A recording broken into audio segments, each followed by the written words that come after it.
Welcome to In Touch this week. Ray Larson and Officer Don. Ray Larson, of course, Fayette, Commonwealth's attorney, and we're going to try a new thing here. We tried it last week and had some technical problems, so we're back to square one with our webcast. What we hope to do is let you go to LexingtonProsecutor.com, even OfficerDon.com. We get those two websites set up, and you can actually watch a webcast of In Touch. And of course, why would you want to watch us? Well, the main reason is we're going to show photos from crime scenes and our victims and things like that might make it a little interesting for you to go on the web and check things out, because we get a lot of people that ask that. They'd like it to be a little more visual, and we're gonna respond. Another thing that we get is requests to focus more on cases.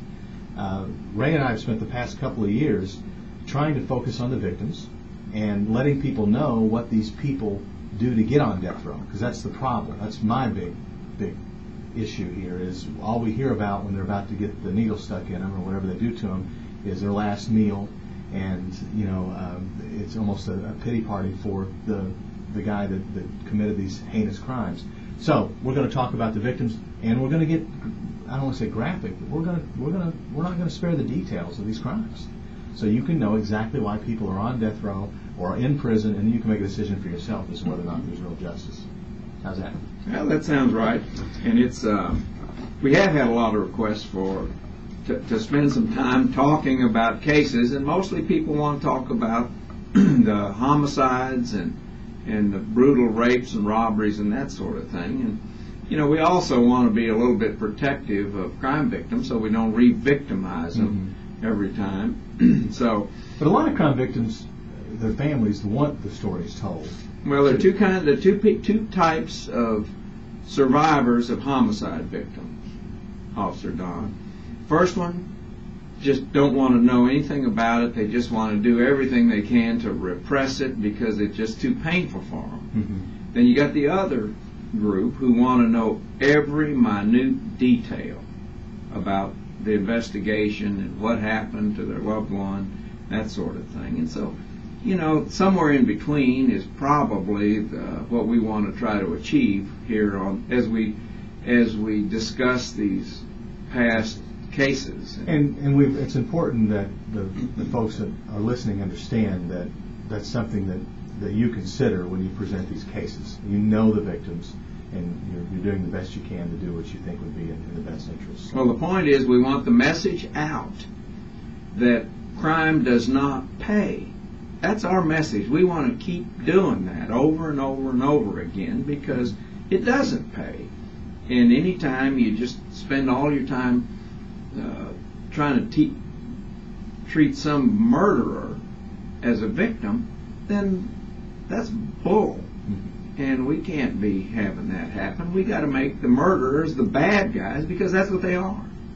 So, at any rate, we've been asked to feature these things, and this case we want to talk about the case of the murder of 73-year-old Lynetta White, and she was murdered by Jonathan Goforth and Virginia Caudle, who both are on death row in Kentucky. But let's talk a little bit about the case. It was at 3:43 a.m. Sunday, March the 15th, 1998, when Lexington firefighters received a report of a vehicle fire out on Royster Road in Fayette County.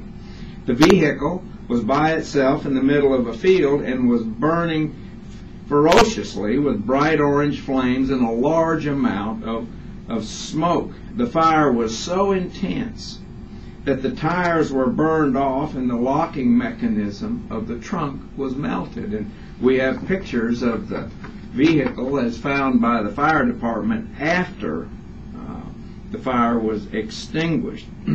Now, there were holes that were in the lid of the trunk the firefighters tell us, in order for oxygen to get to the fire. You mean someone had put holes in the top of the trunk? Yeah, in order for there to be oxygen. And why did they do that? Well, guess what? In the trunk were the remains of a body, and the body had been burned so badly it had become fused with the bottom of the trunk, and the body had to be pried loose from the bottom of the trunk, wrapped around the head was a cloth with an odor of gasoline. Wow. The cloth was secured around the neck by a ligature, and on the body was a watch that had stopped at 3:35 in the sole of a single house shoe. That was all that was recognizable. And if you go on the web, we have some photos, and believe me, this is sort of amateur hour for us as far as the production goes. Don't expect anything. We're basically holding up crime scene photos to the webcam for you to see. Well, they had to call the the vehicle investigation group from the police department out because the license plate had melted. The fire was so hot, and they couldn't identify it, so they had to have these experts from the Bureau of Investigation come out and look for vehicle identification number, and they found out that this was a Cadillac registered to Lynetta White, who was a resident here in Lexington. Now,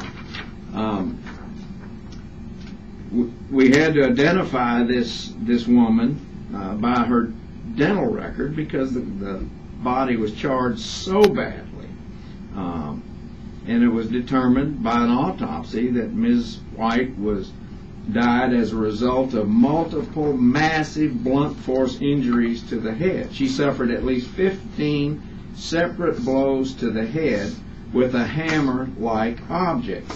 They range from causing lacerations to absolutely crushing her skull and being driven into her brain. Now, what about Lynetta White? Lynetta White, at the time of her death, was a active 73-year-old African-American woman. She was the third of 14 children from Danville, Kentucky.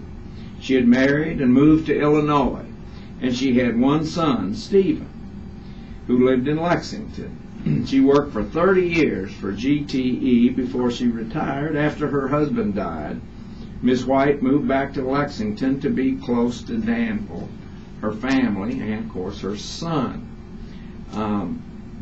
When the police identified the vehicle as being registered to Lynetta White, they went to her residence and they looked in the garage. Her residence is out off Bryanwood, and that's it. And you can see it on the, if you go to the web page, you can see that.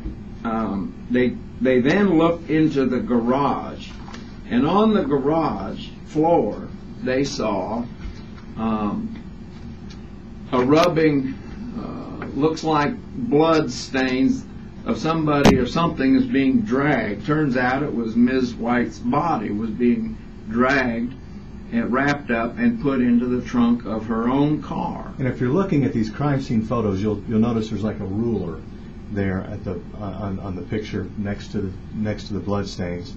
That's what investigators use, that so they can have a measurement when they're showing these. Well, yes.